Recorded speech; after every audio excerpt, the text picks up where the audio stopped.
네, 감사합니다. 네. 자, 오늘 배울 거는 이제 회상의 기법 7번입니다. 그죠? 시간의 흐름에 역행하는 회상과 전조, 이해하기. 예. 쉽게 말하면 우리가 이제, 음, 내러티브 자체가, 이야기를 쭉 진행하다가 사실은, 미리 일어난 일을, 내중에서야 밝혀주는 경우가 있는 그런 패턴이 있죠. 그죠? 그래서 그런 것을 회상이라고 이야기할 수 있고, 아니면 이제 앞에서 미래에 벌어질 일을 앞에서 미리 밝히는 이런 전조, 이런 두 양식이 있습니다. 그래서 성경도 읽다 보면은 앞에 일어났던 그때 그 상황에서 일어났던 얘기인데도 불구하고 감추어 있다가 특별한 시점에서 회상하면서 그 얘기를 딱 끄집어내는 경우가 있어요. 그래서 그런 경우를 보면서 우리가 이 장면은 바로 회상의 장면하고 함께 엮어서 이해를 해야만 되는구나라는 것들을 우리가 알 수가 있습니다. 그래서 그 연대기 순서를 따르지 않는다는 것, 그렇기 때문에 이런 회상과 혹은 그 전조의 방식을 우리에게 제공해주고 있다는 것을 알면은 좋겠습니다. 예를 들어보면 좋을 것 같은데요. 창세기 34장 보시면, 예, 8절부터 10절, 하몰이 그들에게 이르되 내 아들 세겜이 마음으로 너희 딸을 연연하니 원하건대 그를 세겜에게 주 아내를 삼게 하라. 우리가 통혼하여 너희 딸을 우리에게 주며 우리 딸을 너희가 데려가고 너희가 우리와 함께 거주하되 땅이 너희 앞에 있으니 여기 머물러 매매하며 여기서 기업을 얻으라 하고. 자, 하몰의 어떤 그 제안을 보면 굉장히 신사적이죠. 네, 그죠? 이 제안을 보면은 사실은 그 다말을 그렇게 해놓고는 뭐 책임 없이 이렇게 갈 수도 있는데, 여하튼 굉장히 그 신사적으로 우리 아들이 또 딸을 좋아하고 사랑하니까 아내를 삼아서 서로 통혼하고 결혼하자. 우리가 그렇게 해서 당신 딸을 책임지겠다. 그리고 이제 함께 동거하면서 살자. 이런 제안을 했는데도 불구하고 어떤 의미에서 보면은 레위와 시몬이 아주 그 날카롭게 반응을 해서 이 할례 언약을 빙자로 해서 이들을 다 죽이는 그런 아주 끔찍한 일들이 생기게 된 거죠. 그래서 우리가 이 장면을 사실 좀 보면 하몰의 제안이 굉장히 신사적이고, 뭐 어떤 의미에서는 딸에 대한 책임을 지려는 그런 의도가 많은데 왜 레위와 시몬이 이렇게 강력하게 이들을 그렇게 징계했을까? 네. 어떻게 생각하세요? 그 이유가? 음. 이때 상황에서는 굉장히 그들의 제안이 점잖은 것 같고 신사적인 것 같은데요. 그렇다면 이걸 한번 생각해 보면 좋을 것 같아요. 이 당시, 그러면 이렇게 제안할 당시 그 디나, 야곱의 딸 디나가 어디에 있었을까요? 네. 근데 야곱의 딸이 디나가 세겜의 집에 있었어요. 예, 그래서 34장 26절을 보십시오. 칼로 하몰과 그의 아들 세겜을 죽이고 디나를 세겜의 집에서 데려오고 이렇게 나오죠. 예, 그러니까 이제 그 성적인 폭행을 한 뒤에 이 디나를 돌려주지 않고 자기가 이렇게 볼모로 갖고 데리고 있었던 거예요. 그러니까 이 제안 자체가 굉장히 신사적인 것 같지만 디나를 볼모로 잡고 하는 제안이기 때문에 전혀 신사적인 게 아니에요. 그러니까 너희들이 내 계약과 내 말을 안 들으면 어떻게 해요? 디나는 죽는다. 지금 협박성이 사실 깔려 있는 거죠. 예, 디나를 야곱의 집에 돌려주고 그렇게 해서 제안하에서 이렇게 얘기하는 내용이 전혀 아니에요. 예, 그게 요게 뭔가 하면 회상이에요, 회상. 예, 그래서 이거는 이미 과거에 일어났던 일인데 저자가 요거를 싹 빼요. 이야기하지 않고 그냥 세겜의 아주 점잖고도 신사적인 제안만 이렇게 설명했다가 내중에 왔어야 그 26절에 이제 전쟁이 막 발발하고 일어났을 때야 이제 디나의 디나가 어디에 있는지를 알려주면서 이 세겜의 주장이 얼마나 좀 잘못된 것인지, 예, 아주 협박적인 것인지 이거를 알려주고 있습니다. 그죠? 네. 그래서 이런 기법을 우리가 잘 이해하고 그래서 해석하거나 말씀을 볼 때에는 조금 더 이 회상이나 전조를 좀 찾아서 보시는 게 바르게 볼 수 있는 그런 부분들이다라고 이야기할 수 있고요. 창세기 20장도 마찬가지입니다. 아브라함이 사라를 여동생으로 하자 아비멜렉이 이제 사라를 데리고 와서 아내로 취하죠. 이제 그래서 하나님께서 꿈에 이렇게 엄중히 경고합니다. 20장 7절.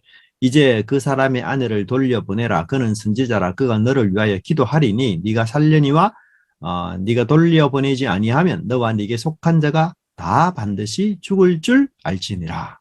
그래서 하나님 굉장히 엄중하게 경고해서 돌려보내도록 그렇게 하는데 뜻밖의 20장 17절 18절에 보면은 하나님이 경고만 한 것이 아니라 아비멜렉과 그의 아내와 여종들을 패를 다치도록 그렇게 하셨어요. 그죠? 이것도 회상이에요, 회상. 네. 그래서 후에 저자가 밝혀주고 있는 거예요. 하나님이 아비멜렉의 꿈에 나타나서 이렇게 경고만 한 것이 아니라 이미 전에 그의 아내와 여종을 다 하나님이 태가 다치도록 이렇게 했다는 거죠. 그러니까 이게 기간이 좀 됐던 것으로 우리가 이해할 수 있습니다. 뭐 짧은 기간에서는 이게 임신이 되었다 안 됐다 이렇게 판단하기가 쉽지가 않잖아요. 그죠?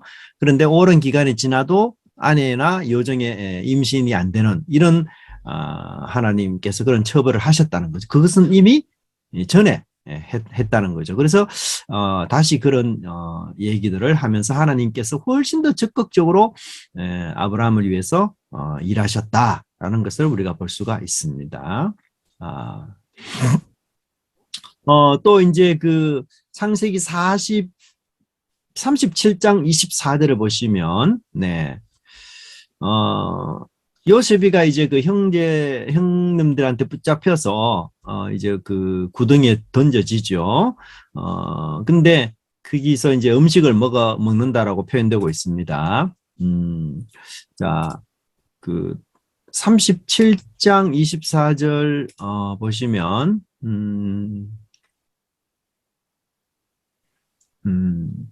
자, 24절 그를 잡아 구덩이에 던지니 그 구덩이는 빈 것이라 그 속에 물이 없었더라. 그들이 앉아 음식을 먹다가. 자, 여러분 요 묘사가 도대체 뭘 암시할까요? 네.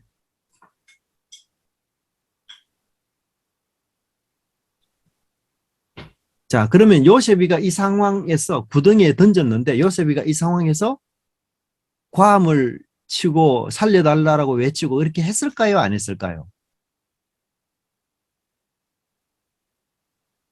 예, 그걸 우리가 잘 알 수 없다면 이제 그게 회상이 나와요. 42장 21절에 그들이 서로 말하되 우리가 아우의 일로 말미암아 범죄하였도다. 그가 우리에게 액을 할 때에 나오죠.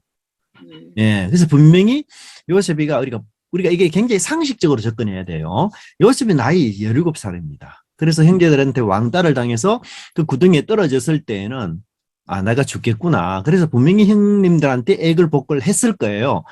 근데 그 현장에서는요, 이런 얘기를 전혀 실지 않고 있어요.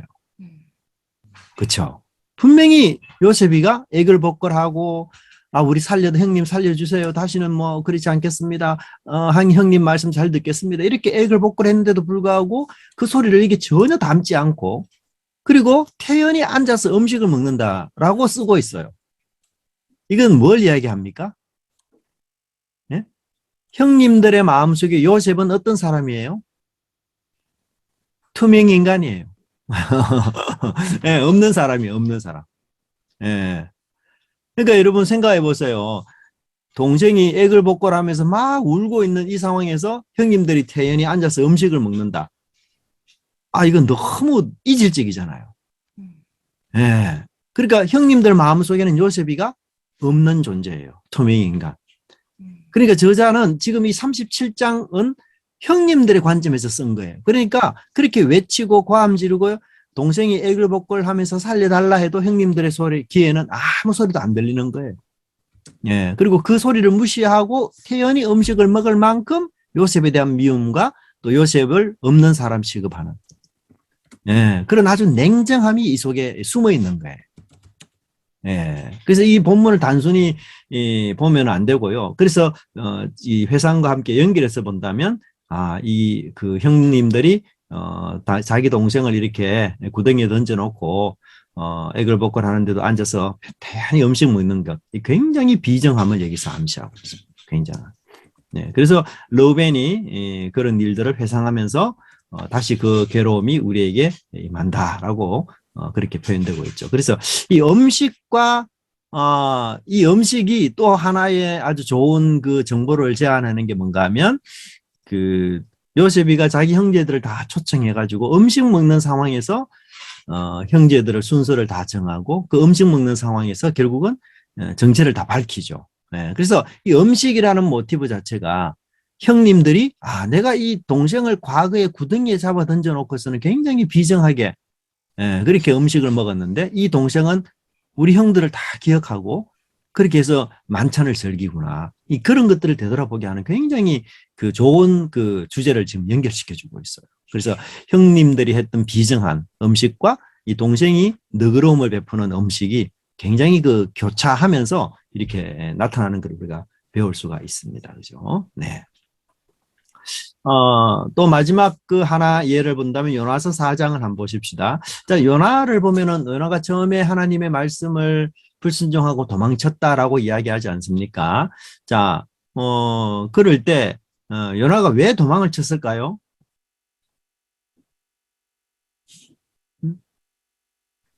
왜 도망을 쳤을까요? 하나님의 사명을 거부하고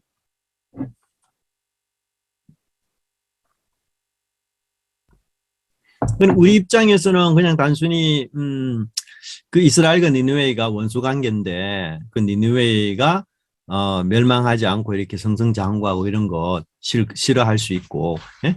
예, 그렇다는 이제 느낌을 우리가 많이 갖는데요. 실제로 요나서 1장에는 나오지 않지만 요나서 4장에서는 하나님께서 요나에게 그 니느웨이에 가서 심판을 선포하라 했을 때 니느웨이가 심판될 것이 아니라 하나님으로부터 용서받을 것을 요나가 미리 알았어요. 네. 그래서 요나가 가기 싫어한 거예요.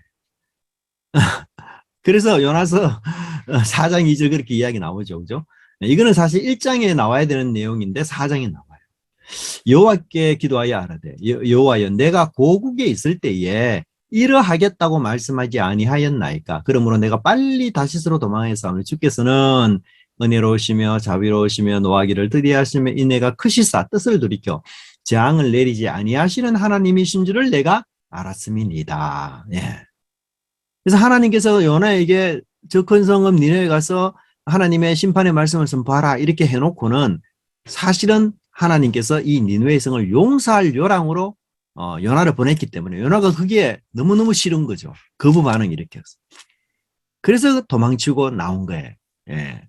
그래서 그 내용이 벌써 회상 스타일로 해서 요나서 4장에 그렇게 나오는 것을 우리가 볼 수가 있습니다. 네. 자, 그 다음에 또 하나의 예는 룻기 4장인데요.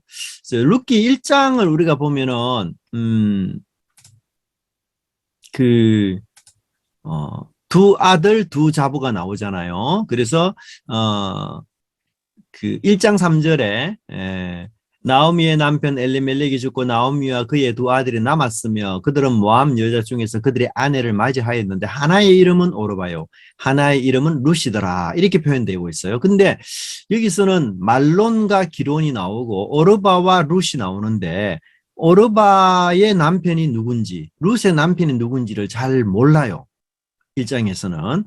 그래서 우리가 나온 순서를 기준으로 본다면 오르바와 룻 그리고 말론과 기론 이렇게 나오니까 아마 오르바가 말론의 아내는 오르바, 기론의 아내는 룻으로 이렇게 보여지는데 그죠? 근데 그게 애매모호해요. 저자가 거기서 이 관계를 안 밝히고 있어요.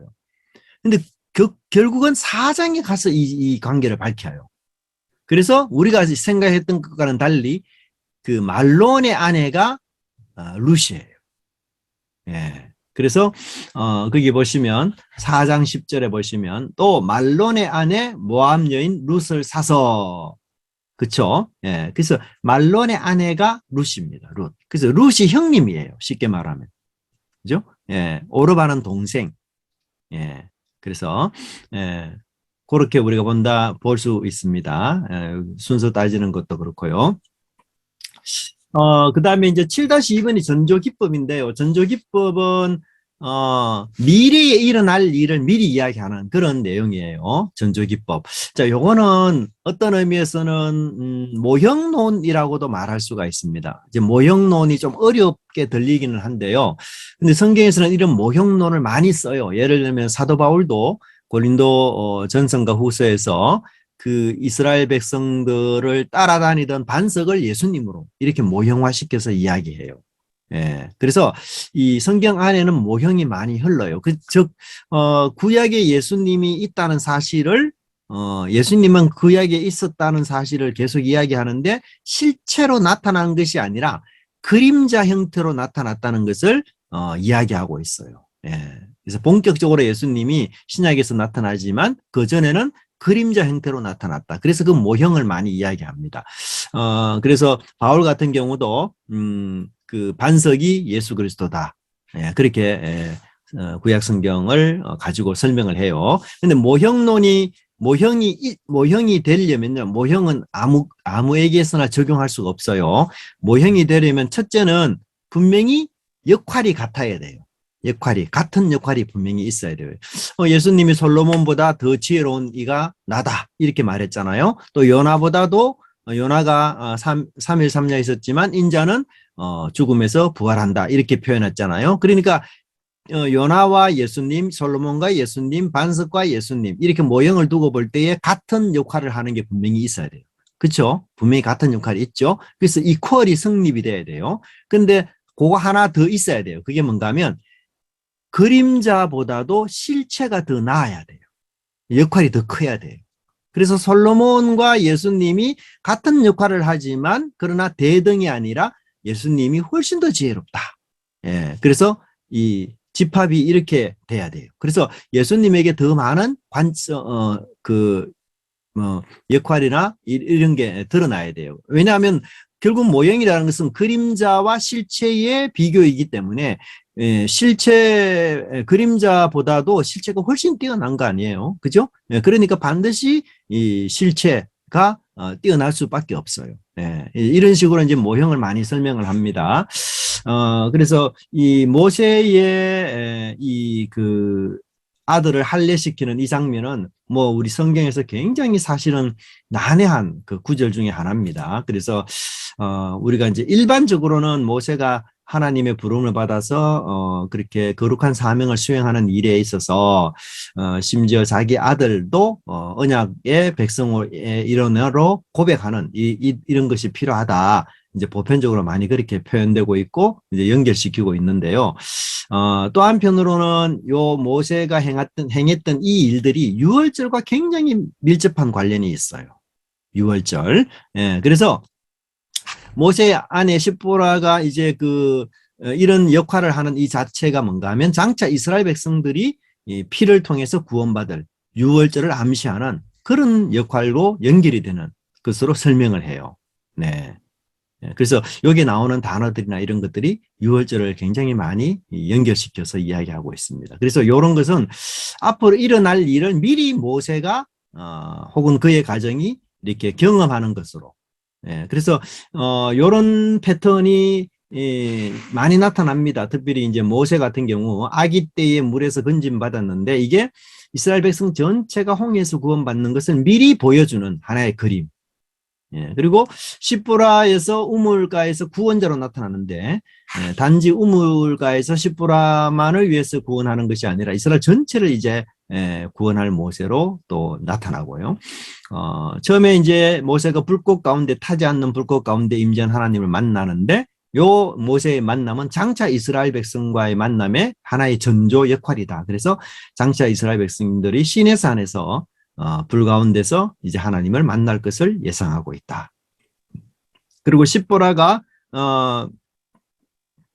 그 포피를 베어서 이 모세의 발에 갖다 대었다라고 표현되고 있는데 이것은 이제 죽음을 면한다. 그래서 죽음을 면했는데 이제 유월절 예식에서도 좌우문설주의 뿌리라, 예, 뿌리다라는 단어와 갖다 대다라는 단어가 똑같은 단어예요. 예, 그렇게 함으로 죽임을 면한다. 예, 이렇게 해서 이게 전조 기법을 지금 쓰고 있다. 그래서 유월절 참여자의 기준은 반드시 할례를 행하는 자이어야 합니다. 이거는 성경 여러 곳에서 계속 강조되고 있는 부분 중에 하나죠. 그죠? 그래서 이 십보라의 역할이 이스라엘 백성들의 유월절을 예식을 암시하는 그런 모습들을 이야기하고 이렇게 이제 긍정적인 모습만 아니고요. 부정적인 것까지도 모형이 돼요. 예, 전조. 그래서 예를 들면 요셉이 형제들에게 거절을 당하고 애굽으로 가게 되는데 애굽에서 오히려 요셉은 그 형제들에게 양식을 제공하게 됩니다. 네. 그래서 거부의 요소가 많아요. 재미난 것은 모세도 이스라엘이 거절하고 거부당합니다. 그러나 미디안은 또 환영을 해요. 그런데 미디안 모세 역시 미디안에서 돌아와서 그 자기를 거부하고 거절한 이스라엘을 구해서 구원하고요. 예수님도 마찬가지입니다. 자기 동족들에게 거부당하고 거절당하고 그렇지만 또 자기 동족과 이방인들을 위해서 예수님이 십자가를 지시고 뿐만 아니라 사도들도 마찬가지입니다. 유대인들이 특별히 바울 같은 경우 유대인들은 거절했죠. 그래서 이방인으로 갑니다. 그러나 바울은 끝내는 이방인까지도 모든 이스라엘이 구원받을 것을 바울이 그렇게 믿고 있는 거죠. 예. 그래서 이런 패턴들이 성경의 전조 형태로 많이 나타나는 것을 우리가 알 수가 있습니다. 그 다음에 뭐 발람과 발람 선지자 당나귀도 비슷하고요. 또 이제 이렇게 다른 걸 안 보면 예를 들면은 자 만나와 메추라기. 우리가 만나와 메추라기가요. 출애굽기 16장에도 나오지만 그 다음에 민수기 11장에도 나와요. 예. 그러면 읽으면서 이상하다. 만나와 메추라기가 동시에 왔을까? 아니면 만나가 먼저 내리고 한참 있다가 메추라기가 왔을까? 좀 헷갈리죠. 왜냐하면 출애굽기 16장에도 만나 얘기 나오는데도 메추라기 얘기가 나와요. 16장. 16장에 이스라엘 백성들이 제일 처음 만나를 먼저 먹거든요. 근데 민수기 11장에도 메추라기가 또 나와요. 만나 먹은 얘기가. 그래서 이 16장에서는 사실 메추라기 얘기가 나오지만 여러분들이 그 16장을 읽어보시면 만나 얘기가 대부분을 차지해요. 만나 얘기가.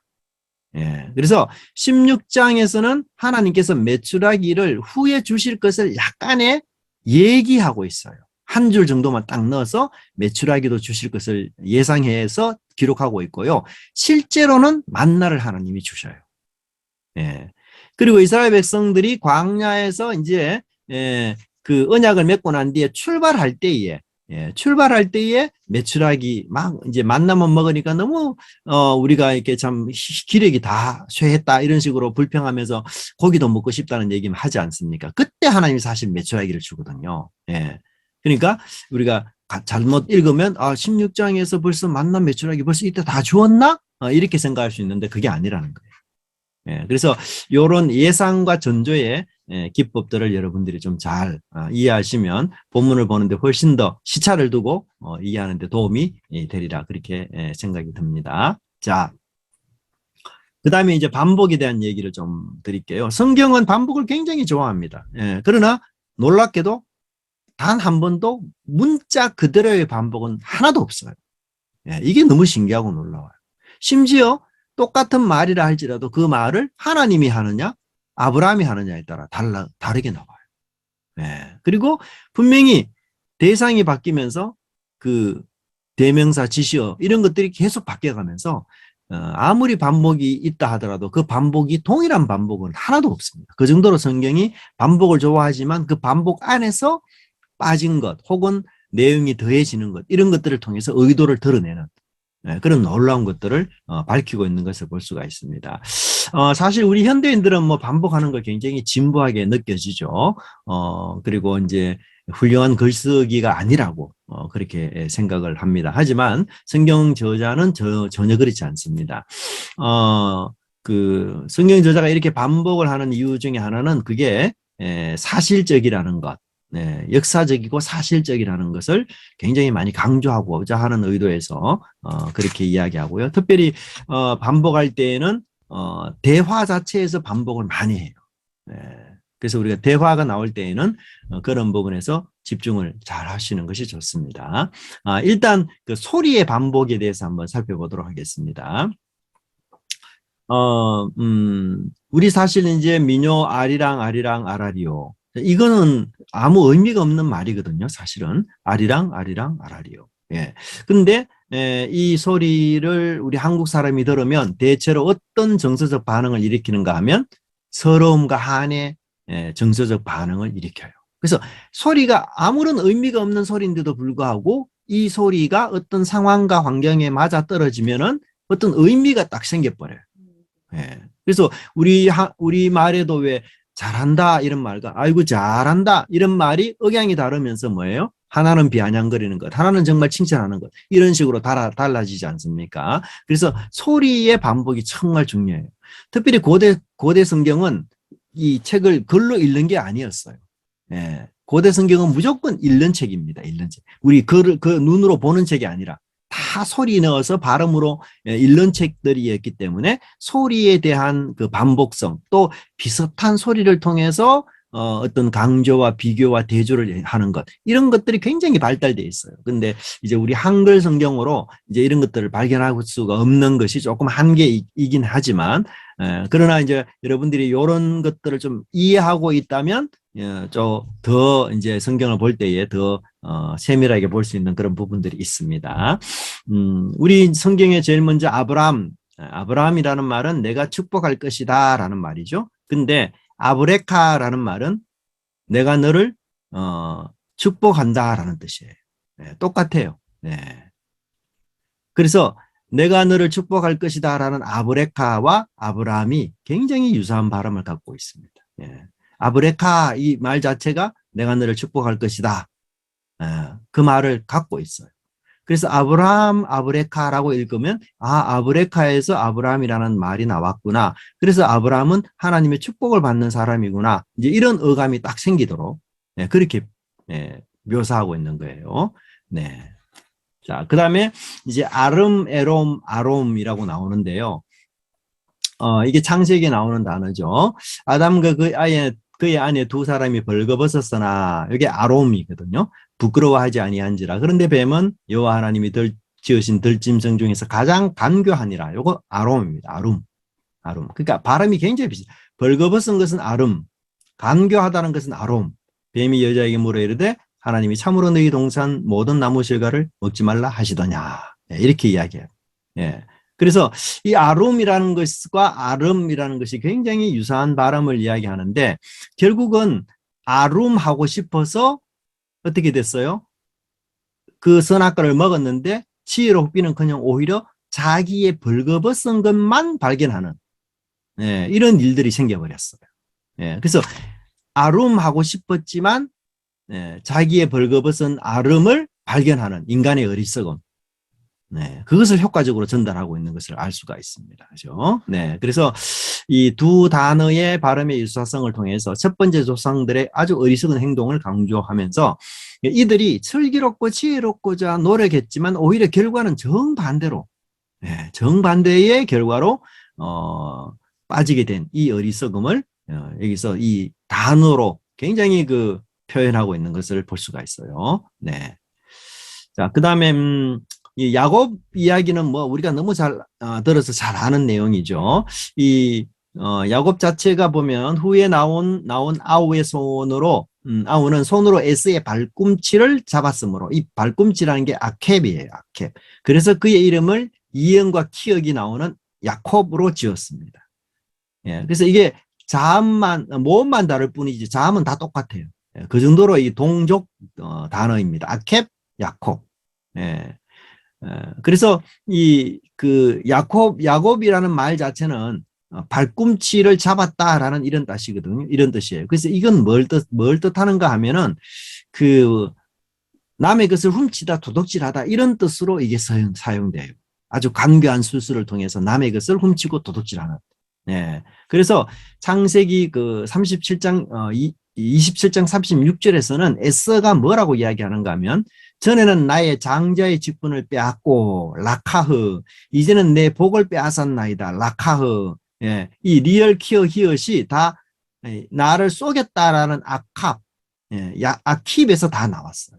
예. 그래서 에서가 그의 이름이 야곱이라 함이 합당치 아니하니까 그가 나를 쏘김이 이 쏘겠다는 단어와 야곱이라는 단어 거의 비슷하거든요. 네. 이 단어에서 나왔어요.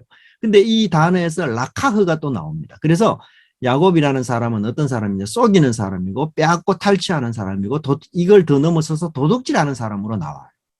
예. 이 단어가 다 파생해서. 그래서 이 단어를 말라기는 또 뭐라고 쓰는가? 나 여호와는 변하지 아니하니 그러므로 야곱의 손자들아 너희가 소멸되지 아니하니 만군의 여호와께서 이르노라 너희가 이르기를 우리가 어찌하여야 돌아가리까 하는도다. 사람이 어찌 하나님의 것을 도둑질하겠느냐. 그러나 너희는 나의 것을 도둑질하고도 말하기를 어떻게 주의 것을 도둑질하였나이까 하는도다. 이는 곧 11조와 봉헌물이라. 네. 이 야콥이라는 단어를 쓰고 3장 6절에 3장 8절에 이 단어를 패러디하는 도둑질이라는 단어를 카바라는 단어를 써요. 키읔과 비읍으로 시작이 되거든요. 예, 의미도 비슷하고. 그래서 자신들은 야곱의 후손이다 하고 굉장히 자랑하고 야 내가 우리가 야곱의 후손이다. 하나님의 족장 중에서 아주 하나님이 사랑하는 그런 야곱의 후손이다. 이스라엘로 씨름해서 이긴 그런 사람의 후손이다. 이렇게 막 자랑스럽게 말하지만 하나님이 실제로 너희들이 살아가는 방식은 그 야곱의 말 그대로 도둑질하는 사람들이다. 예, 그렇게 하나님이 이 단어를 통해서 그들을 정죄하고 있는 것을 볼 수가 있습니다. 그렇죠? 네. 자, 그 다음에 이제 카이츠와 캐츠를 보시면 그가 말씀하시되 아모스야 네가 무엇을 보느냐 내가 이르되 여름 과일 한 광주리니이다 하매 여호와께서 내게 이르시되 내 백성 이스라엘의 끝이 이르렀은즉 내가 다시는 그를 용서하지 아니하리니. 자 보십시오. 과일 여름 과일이라는 말이 카이츠예요. 그리고 끝이라는 말이 캐츠예요. 그러니까 여름 과일과 끝이라는 말이 어떻게 연결되는가? 사실 연결이 안 돼요. 여름 과일 보고 끝이다 이렇게 이해하기가 어렵거든요. 여름 과일 보면 탐스럽다 먹고 싶다 달겠다 이런 느낌이 드는 거지 끝이다 이런 느낌은 잘 안 들잖아요. 근데 그렇게 느낌이 안 드는데 단어 발음으로 연결을 시켜버리는 거예요. 발음으로. 그러니까 여름 과일은 카이츠 끝이 됐다는 것은 캐츠. 예. 그래서 모음 하나를 빼고 그 자음이 다 같아요. 네. 그래서 그런 어떤 발음을 통해서 이 두 단어를 연결시켜 버려요. 네. 그래서 근데 이 끝이라는 말이요. 그냥 뭐랄까 이제 곧 뭐 종말이 오겠지라는 그런 정도가 아니고 파멸이에요. 파멸. 이 단어가 처음 사용된 곳이 어딘가 하면요. 창세기 6장 13절에 이 끝이라는 단어가 처음 사용되거든요. 그때 보세요. 하나님이 노아에게 이르시되 모든 혈육 있는 자의 포악함이 땅에 가득함으로 그 끝날이 내 앞에 이르렀으니. 그렇죠? 끝이라는 말이 나오죠. 예, 그리고는 노아 홍수를 통해서 이들을 심판해 버리잖아요. 예, 끝이다라는 말은 하나님의 심판이다. 심판이 다가왔다. 더 이상 용서는 없다. 연기는 없다. 이런 뜻이에요. 굉장히 강력한 뜻이에요. 예. 그래서 우리가 성경에 나오는 좀 중요한 단어들을 볼 때 이 단어의 의미를 규정해야 되잖아요. 이 단어가 어떤 의미지? 여기 안에서는 지금 의미 규정하기 어려워요. 그냥 여름 과일하고 끝이라는 것을 연결시켜 버리기 때문에 그러면 이 끝이라는 단어가 성경에서 처음 사용된 때가 어딘지를 살펴보는 거예요. 이 끝이라는 단어가. 예. 그래서 그 처음 이 단어가 사용된 때의 문맥을 딱 보면 이 정황이 드러나요. 이게 노아 홍수 때 이 단어가 사용됐구나. 그러면은 그 노아 홍수 때의 의미를 그대로 가지고 여기 아모스나 또는 에스겔서에 가지고 오는 거예요. 예. 그럴 때 그 뜻이 연결됩니다. 네. 그래서 보통 우리가 성경에 이제 나오는 어떤 어려운 단어, 중요한 단어들에 대한 의미들은 이미 선지자들이나 또 여러 사람들이 그 단어를 쓰면서 그 단어에 대한 의미를 심상화시키고 또 선지자들은 그 의미가 어떤 것인지를 알고 쓰지만 우리는 사실 그걸 잘 모르는 경우가 많잖아요. 그렇죠? 그렇기 때문에 이 단어가 처음 사용된 때로 넘어가는 게 가장 좋아요. 예, 그래서 만약에 여호와의 손이라는 단어가 시편에도 많이 나오거든요. 그러나 이 여호와의 손이라는 단어가 사실은 어디에 처음 나오는가 하면 출애굽기에 나오거든요. 예, 그때 그 손이 의미하는 바가 뭔지를 가지고 시편을 보면 훨씬 더 그 정황이 드러나기 때문에 훨씬 더 의미를 더 잘 해석할 수가 있어요. 네, 그런 단계를 거치면 좋습니다. 예, 그래서 끝날이라는 것 그렇게 표현되고 있고요. 그 다음에 살구나무와 또 이제 그 쇼케드가 나와요. 여호와의 말씀이 또 내게 임하니라 이르시되 예레미야야 네가 무엇을 보느냐 하시매 내가 대답하되 내가 살구나무 가지를 보나이다. 이 샤케드입니다. 우리나라 말로는 이게 참 어려운 그 의미를 연결시키기가 어려워요. 살구나무 가지를 보나이다. 여호와께서 내게 이르시되 내가 잘 보았도다. 이는 내가 내 말을 지켜 그대로 이루려 함이니라 하시니라. 네. 살구나무에서 지키다는 뜻이 나와요. 네, 이거 참 의미가 어렵죠. 예. 근데 발음이 굉장히 유사해요. 샤케드, 쇼케드. 네. 그래서 살구나무를 보면은 하나님이 반드시 하나님 말씀하신 대로 이루도록 하실 거구나라는 것을 깨닫도록 만드는 그런 방편이 되는 거예요. 그래서 샤케드, 쇼케드. 네. 그래서 이게 좀 어려운데 왜냐하면 원어를 알아야 되기 때문에 그죠. 근데 이제 성경에서 요런 어떤 그 단어를 비슷한 발음의 단어를 묶어서 서로 연결시키는 이런 그게 많지는 않아요. 그래서 요 일군의 내용들만 우리가 좀 알아도 예, 그 성경 그 다른 본문들을 볼 때에도 굉장히 많이 도움이 되는 것을 우리가 알 수가 있습니다. 그 다음에 6번의 미시파트는 뭐 너무나 잘 아는 내용이죠. 그죠? 미시파트, 미시파크, 쯔다카, 쯔아카. 예, 이게, 그 모음 하나가 다른데요. 뜻은 완전 반대예요. 예, 너무 놀라워요. 모음 하나가 다른데.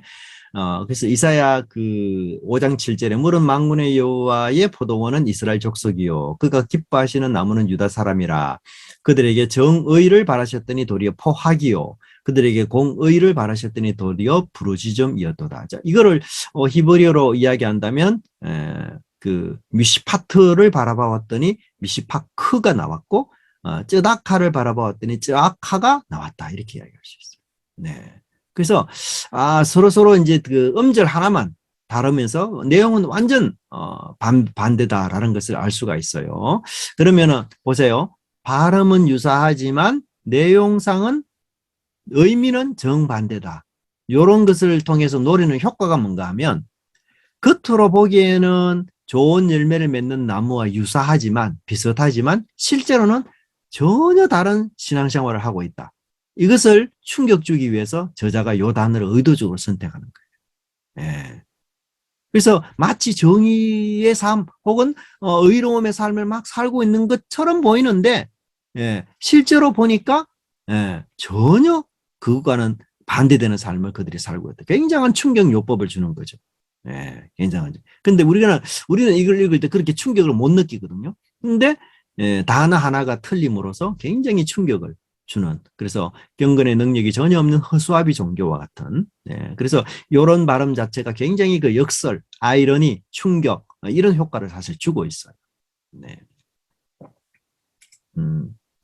그 다음에 이사야 13장 6절에 보시면 너희는 애곡할지어다 여호와의 날이 가까웠으니 전능자에게서 멸망이 임할 것입니다. 이 전능자라고 해서 꼭 멸망이 임해야 되는가? 전능자에게서 뭐 소망이 있을 수도 있고 전능자에게서 아니면 회복이 있을 수도 있는데 왜 이렇게 연결시켰을까? 우리가 그렇게 좀 의문을 생각할 수 있죠. 근데 발음을 보면 이게 아주 유사해요. 샤다이 쇼드. 네. 그래서 전능자, 멸망 이 발음이 굉장히 유사해요. 그렇기 때문에 샤다이에서 쇼드가 나오는 건 너무 당연하다. 그런 논지를 여기서 펼치고 있어요. 샤다이에서 쇼드가 나오는 것은 너무 당연하다. 그래서 여호와의 날에 전능자에게서 멸망이 나오는 것은 아주 필연적이다. 그렇게 설명하고 그래서 그들은 완전히 파멸을 맞이할 것이다. 그렇게 설명하고 있습니다. 그래서 이런 것들이 뭔가 하면 이 소리의 반복을 통해서 독자들이 생생하게 느끼도록 이렇게 제안하고 있음을 우리가 좀 이해하면 좋을 것 같아요. 자, 그다음에 바라크와 베레크도 굉장히 유사한 단어지만 또 정반대의 역할을 하고 있어요. 삼손에 대한 얘기죠. 사사기 13장 24절을 보시면 그 여인이 아들을 낳음에 그의 이름을 삼손이라 하니라. 그의 아이가 자라매 여호와께서 그에게 복을 주시더니 이 복을 주었다라는 말이 바라크거든요. 그러니까 우리가 사사들 중에서 지난번 사사기 배웠을 때 유일하게 하나님께 복을 받은 자사는 삼손밖에 없잖아요. 예, 유일하게. 예. 그리고 삼손에게는 하나 여호와의 신이 함께 하셨다라는 말도 유일하게 3번 나오는 정말 하나님이 최고의 축복을 준 사람이 삼손이거든요. 네. 그렇게 하나님이 이 삼손을 통해서 이스라엘을 구원하고자 하는 그런 역할을 줬는데 오히려 이 삼손의 힘을 어디서 잃어버렸어요? 무릎에서 잃어버렸어요. 베레크. 네. 아이러니하죠. 들릴라가 삼손에게 자기 무릎 베레크를 베게 자게 하고 사람을 불러 그의 머리터 7가닥을 밀고 괴롭게 하여 본즉 그의 힘이 없어졌더라. 결국은 바라크를 베레크에서 잃어버렸어요. 네, 삼손이. 네. 그래서 이 두 단어를 그렇게 연결해서 표현함으로써 삼손의 이 하나님의 축복을 어떻게 빼앗기는가, 어떻게 상실되는가 이런 것들을 또 이 단어를 통해서 그렇게 설명해 주고 있습니다. 자, 그 다음에 바요프시와 요세프라는 말도 굉장히 그 유사 발음인데요.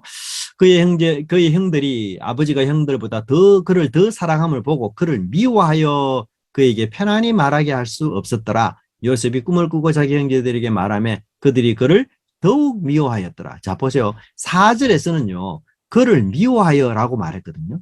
근데 꿈을 꾸고 말하니까 더욱이라는 단어가 추가됐어요.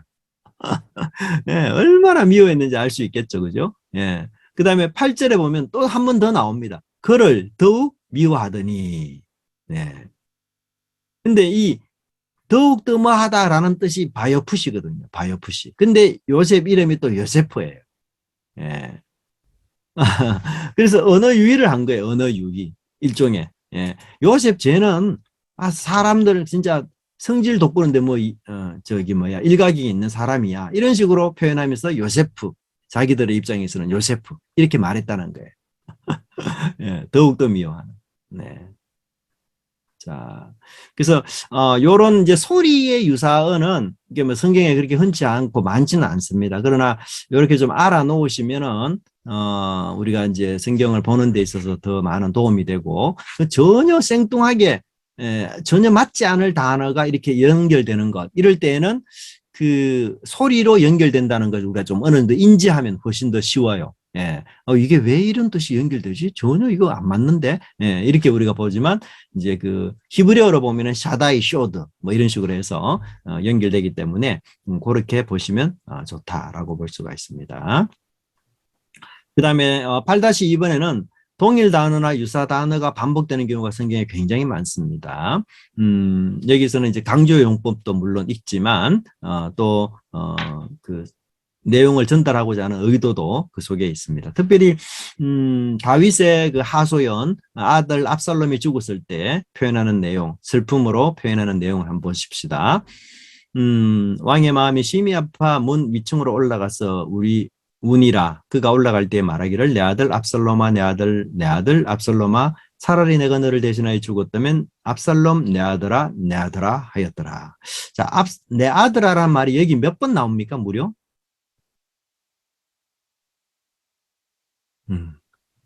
네, 맞아요. 5번에 나와, 5번. 그 다윗의 그 애절한 마음 알 수 있겠죠, 그죠? 얼마나 애절한지, 자기 아들을 잃은 이 아픔이 얼마나 참 큰지 애절한지 우리가 알 수가 있어요. 근데 이제 이것이 다윗의 입장에서는 굉장히 애절하고 정말 가슴 아픈 일인데 이스라엘이라는 그 공적인 입장에서 본다면 이스라엘 병사들은 전쟁에서 이기고도 기뻐할 수가 없는 거예요. 예. 이거는 전쟁에서 이겨도 기뻐할 수가 없는 거예요. 아버지가 다윗이 이렇게나 자기 아들이 잃어버린 것에 대해서 슬퍼하고 있으니까 오히려 이스라엘 백성들은 뭐 전쟁에서 패잔병처럼 그냥 침울해 있어야 돼요. 그래서 이게 아버지의 개인적인 마음들은 잘 묘사가 됐지만 다윗 왕이라는 공식적인 이 모습에서는 결격 사유가 조금 있는 이런 것들을 여기서도 암시하고 있어요. 네, 그래서 이 감정이나 이런 표현들을 어떻게 해야 될지도 우리가 좀 살펴볼 필요가 있고요.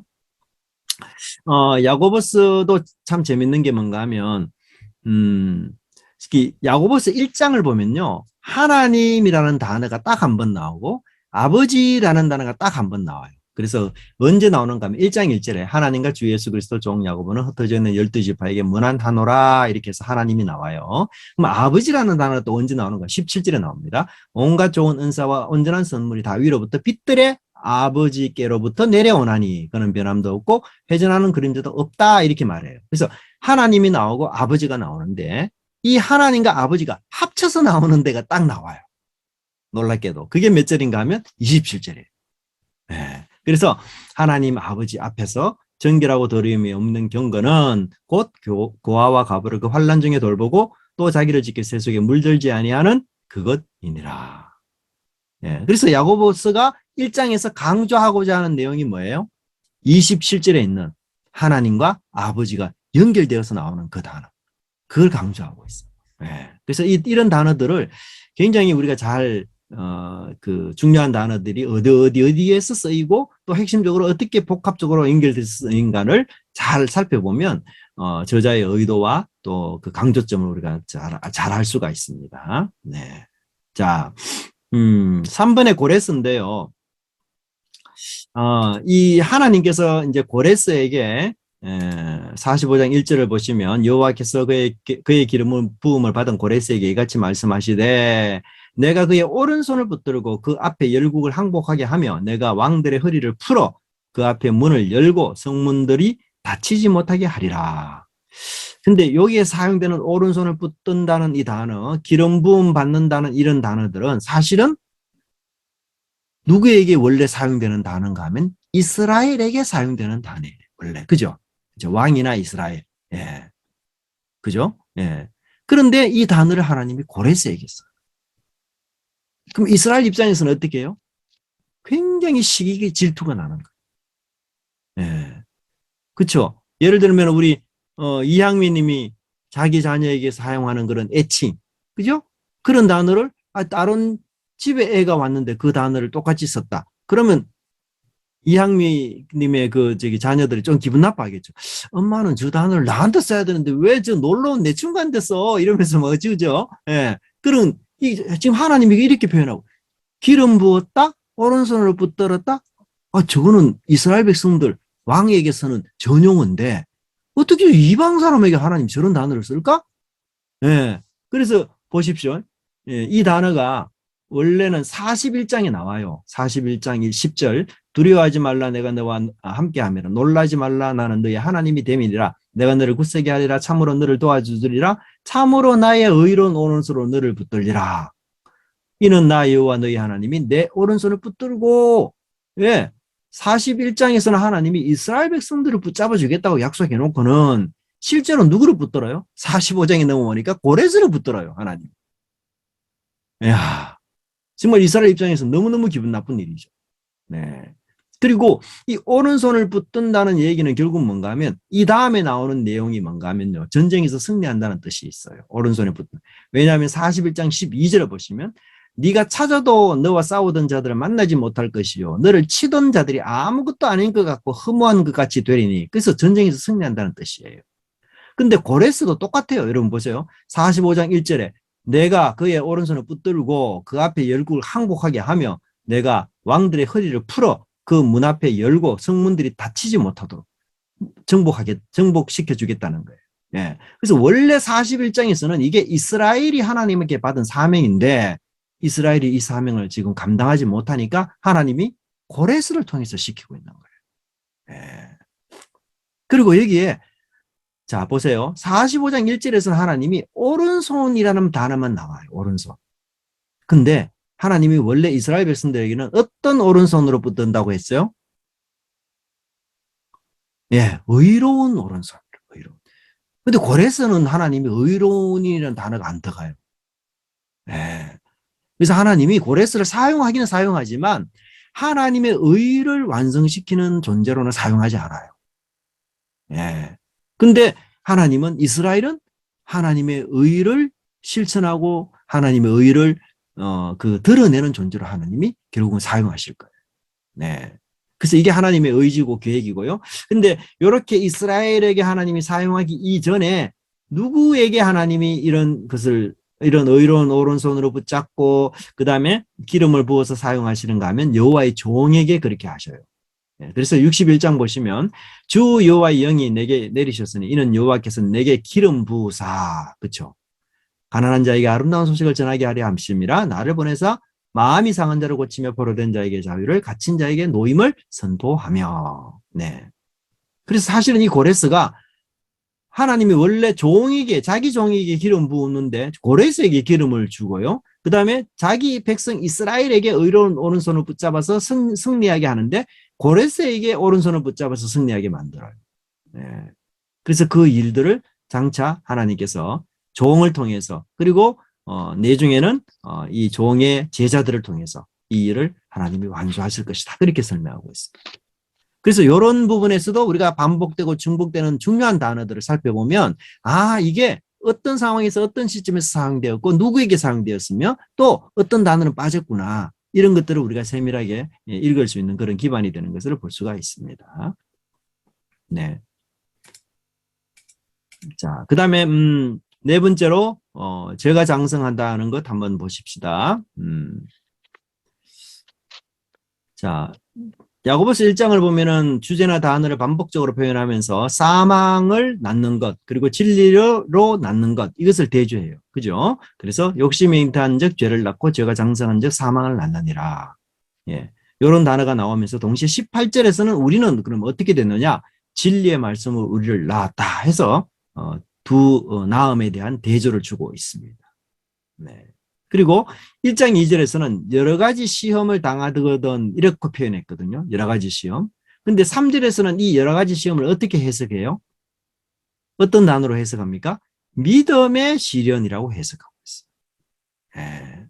이런 게 굉장히 중요해요. 그래서 1차적 관점에서 본다면 그냥 우리가 뭐 믿음의 관점이 아니고 그냥 우리 일상생활에서 부딪히는 그런 삶의 상황에서 관점에서 본다면 이건 시험이고 유혹이고 어려움이고 고난이에요.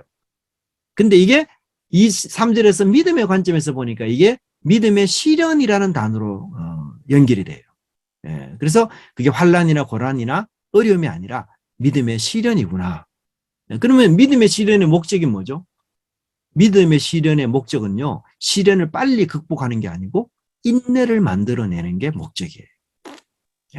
그러니까 이게 우리가 시련을 당했을 때 우리는 빨리 그 시련이 끝나기를 바라는 부분이 많잖아요. 그런 기도가 우리 대부분이고 또 우리가 그렇게 또 소원하기도 하고 저도 마찬가지지만 그런데 하나님의 입장에서는 이 믿음의 시련을 통해서 뭘 만들어낸다? 인내를 만들어내는 것이 목표예요. 그러니까 어떤 시련이나 어려움이 왔을 때 하나님 빨리 이 어려움이 끝나게 해 주십시오. 그게 아니고 하나님 목적은 이 어려움을 통해서 내가 인내하는 사람 되는 것. 그걸 만들어내는 목적이 있기 때문에 그 목적에 더 우리가 초점을 가지고 기도하면서 나가야 된다는 거죠. 그래서 인내의 사람. 그래서 참 이게 인내는 이제 시련이 없이는 인내가 안 만들어져요. 참 죄송한 얘기지만. 진짜 그런 것 같아요. 하나님 저 인내의 사람이 되게 해주세요. 그거 진짜 많이 기도한다고 인내 되는 게 아니고 정말 시련 만나고 어려움 부딪히고 인간관계 속에서 상황 속에서 그렇게 하면서 내가 인내 사람 되지 절대로 안 되는 것 같아요. 그래서 이 야고보가 그 자기 시절에 형제들이 이 믿음 때문에 피신하고 핍박받고 이런 여러 가지 어려움들을 물론 충분히 공감하지만 그러나 동시에 이 목적 방향성 그걸 재조명해서 다시 그 표현하고 있는 걸 우리가 볼 수가 있습니다. 그죠? 네. 자, 그리고 이제 1장 12절을 보시면 시험을 참는 자는 복이 있나니 이는 시련을 견디어낸 자가 주께서 자기를 사랑하는 자들에게 약속하신 생명의 면류관을 얻을 것이기 때문이니라. 자, 생명의 면류관이 뭘까? 이게 참 어려운 표현이잖아요. 생명의 면류관. 근데 재밌게도 2장 5절에 똑같이 표현해요. 자기를 사랑하는 자들에게 약속하신 나라를 상속으로 받게 한다. 이렇게 표현하고 있어요. 그러니까 생명의 면류관이 뭐예요? 네. 하나님 나라를 상속받는 것. 그렇죠. 그래서 자녀가 되는 것. 그것을 지금 여기서 설명하고 있습니다. 네. 예. 자, 그 다음에, 그 성경에 보면은 우리가요, 어떤 인물에게, 특정한 어떤 인물에게 그 인물과 함께 쓰는 단어들, 함께 사용되는 자주 나오는 단어들이 있어요. 마치 그 하나의 어떤 쌍처럼, 예, 친구처럼. 예, 근데 그게 어떤 단어인가 하면 엘리라는 단어와 의자라는 단어예요. 예. 그래서 제가 저번에 사무엘상 설교할 때 그런 말씀을 좀 드렸는데 엘리와 의자가 연결해서 나오는 그 부분이 세 개나 돼요. 세 부분. 1장 9절에 보면 그때의 제사장 엘리는 여호와의 집 문설주 곁 의자에 앉아. 그 다음에 4장 13절에 그가 이틀 때에는 엘리가 길겹 자기 의자에 앉아 기다리며 그가 이럴 때에는 그 다음에 4장 18절에 엘리가 자기 의자에서 뒤로 넘어져 문 곁에서 목이 부러져 죽으니. 자, 그럼 저자가 왜 이렇게 엘리가 의자에 앉아 있다는 사실을 자꾸 강조할까? 예. 그럼 엘리가 의자라는 단어를 연결시켜서 강조하는 바가 뭘까요? 의자. 네. 나태함. 제일 좋은 거는요. 18절을 보면은 엘리가 자기 의자에 뒤로 넘어져 문 곁에서 목이 부러져 죽은 이런 비둔한 연고라. 그리고는 사사된 지가 40년이 했더라. 이렇게 표현돼요. 그래서 의자는 뭔가 하면 통치를 뜻하고 있어요. 통치. 네, 통치. 네. 근데 이 의자가 재미나게도 사울 때에는 이 의자라는 단어가 한 번도 안 나와요. 근데 다윗의 때에 이르러서 이 의자라는 단어가 나오기 시작해요. 네. 그래서 하나님이 원하시는 진정한 통치자는 다윗이라는 것을 암시하고 있습니다. 의자는. 그 다음에 3장 2절에 보면 눈도 또 연결돼요. 엘리의 눈이 점점 어두워가서 잘 보지 못하는 그때 자기 처소에 누웠고, 자, 이때에는 엘리의 눈이 점점 좀 어두워져 가는 상황이었는데요. 4장 15절 보세요. 그때의 엘리의 나이가 98세라 그의 눈이 어두워서, 예, 이때는 아예 눈동자가 멈춰진 상태예요. 그러니까 아예 소경이 됐어요. 네. 그러니까 엘리의 영적 상태가 뭐예요? 점점 더, 예, 안 좋아지는, 퇴보하는 그런 상황인 것을 이야기하고 있습니다. 그래서 성경에서는요, 제가 전에 이야기 드렸지만 우리 인간의 외모에 대해서 그렇게 관심이 없어요. 그죠? 그런데 그 외모를 묘사할 때는요, 반드시 그 외모를 통해서 뭔가 상징적인 의미를 두고자 하는 의도가 있어요. 항상. 예, 그래서 그 외모의 이면의 저자의 의도를 살피는 게 굉장히 중요합니다. 예를 들어서 이삭이 나이 들어서 눈이 어두워졌다는 얘기를 성경에 나오거든요. 근데 보세요. 아브라함이 여러분 나이 들어서 눈이 어두워졌다는 말 나옵니까? 안 나와요. 그러니까 나이 들었다고 해서 무조건 눈이 어두워지는 건 아니에요. 아브라함 때는 그런 표현이 안 나와요. 야곱 때 그런 말 나오는가? 안 나와요. 이상하게 족장 중에서 이삭만 나이 들어서 눈이 어두웠다는 단어가 나오지 아브라함, 야곱 안 나옵니다. 예. 그 말은 뭘 이야기하는가 하면 이삭이 나이 많아서 영적으로 분별력이 떨어졌다는 것을 암시하고 있어요. 예. 그래서 이제 그 복을 주는 과정에서 막 여러 혼란스러운 일들이 막 벌어지고, 예, 그렇게 이제 촉구가 되는 거. 그게 이삭의 그 혼란한 그 영적 상태를 암시해 주고 있어요. 예. 그래서 우리가 눈에 대한 얘기를 나올 때에도 다른 족장들은 늙었다고 무조건 눈이 어두운가? 모세 같은 경우는 뭐 나이 들어도 전혀 그런 거 없었잖아요. 그죠? 예. 그런 것들과 좀 이렇게 대조해 보면, 저자가 이 얘기를 이 사람에게만 씀으로써 이 사람이 어떤 문제가 있다는 사실을 좀 이렇게 드러내고 있구나. 이런 것들을 우리가 좀 이해할 수가 있습니다. 네. 그래서 다 보편적인 게 아니라는 것, 그런 것들을 우리가 좀 알면 좋을 것 같아요. 네. 자, 네, 이것만 6번 한번 해보겠습니다. 아수에르 왕의 반복 어구가 나오는데요. 재미나게도 아수에르 왕이 반복을 여러 번 써요. 5장 3절부터 보시면 왕이 이르되 왕후 에스더여 그대의 소원이 무엇이며 요구가 무엇이냐 나라의 절반이라도 그대에게 주겠노라 하니. 네. 그 다음에 6절에도 보면은 술을 마실 때 왕이 에스더에게 이르되 그대의 소청이 무엇이며 곧 허락하겠노라 그대의 요구가 무엇이며 나라의 절반이라 할지라도 실행하겠노라. 자, 세 번째로 또 나옵니다. 왕이 둘째 날 잔치에 술을 마실 때 다시 에스더에게 물어 이르되 왕후 에스더여 그대의 소청이 무엇이냐 곧 허락하겠노라 그대의 요구가 무엇이냐 곧 나라의 절반이라도 절반이라 할지라도 시행하겠노라. 자, 3번이나 유사한 표현을 왕이 에스더에게 사용했어요. 자, 근데 보세요. 이 패턴이 깨어지는 경우가 9장 12절입니다. 9장 12절을 보시면 왕이 왕후 에스더에게 이르되 유다인이 도성 수산에서 이미 500명을 죽이고 멸하고 또 하만의 10아들을 죽였으니 왕의 다른 지방에서는 어떠하였겠느냐. 이제 그대의 소청이 무엇이냐 곧 허락하겠노라. 그대의 요구가 무엇이냐 또한 시행하겠노라 하니. 뭐가 빠졌어요? 어떤 단어가 빠졌어요? 나라의 절반을 준다는 단어가 다 빠졌어. 그렇죠? 9장에서는. 그동안 왕은요 5장 3절, 5장 6절, 7장 2절 잔치만 벌이면 기분 좋아가지고 왕후에게 늘 나라의 절반이라도 내가 내게 주겠다 이야기하라 막 이렇게 호언장담하면서 이야기했는데 막상 9장에서 딱 일이 벌어지니까 왕이 뭐라고 이야기합니까? 소청이 뭐냐? 요구가 뭐냐? 절반이라는 단어가 안 나와요. 이걸 통해서 뭘 알 수 있을까요?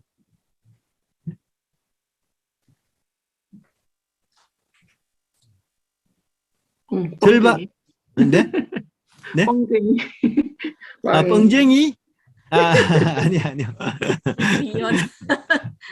자, 절반이라도 주겠다라고 말할 때에는 상하 관계가 어떻게 연결됐죠? 왕이 상, 하는 왕후. 맞죠? 그죠? 내가 너에게 줄 수 있는 권한이 있다. 이런 뜻이잖아. 그죠? 그죠? 근데 이제 소원이 뭐냐, 소청이 뭐냐, 이런 식으로 말하면 뭐예요? 정치적 파트너십이 되는 거예요. 절반 얘기가 안 나오잖아요. 그죠? 그건 뭘 얘기합니까? 정치적으로 파트너다 이 말이에요. 예. 이해되시죠? 그러니까 잔치 때에는요, 그냥 왕이 그러니까 정치적으로 위의 사람이에요. 왕후는 그냥 받기만 하는 존재예요. 그죠? 그래서 내가 주도적이고 당신은 내가 주는 걸 받아야 돼. 내 나라에서 당신은 나의 종이야, 하인이야, 아랫사람이야. 이게 5장 그 절반만 주겠다는 단어에서 계속 풍기는 뉘앙스거든요.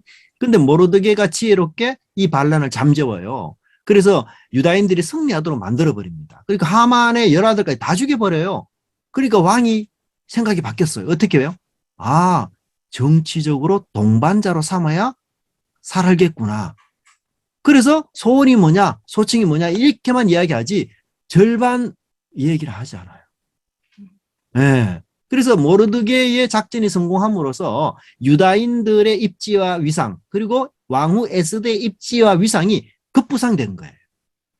그래서 거의 왕과 동격인 상황 속에서 왕이 이 사람을 내가 이제 정치적 파트너십으로 같이 동반 자격으로 가야 되겠구나.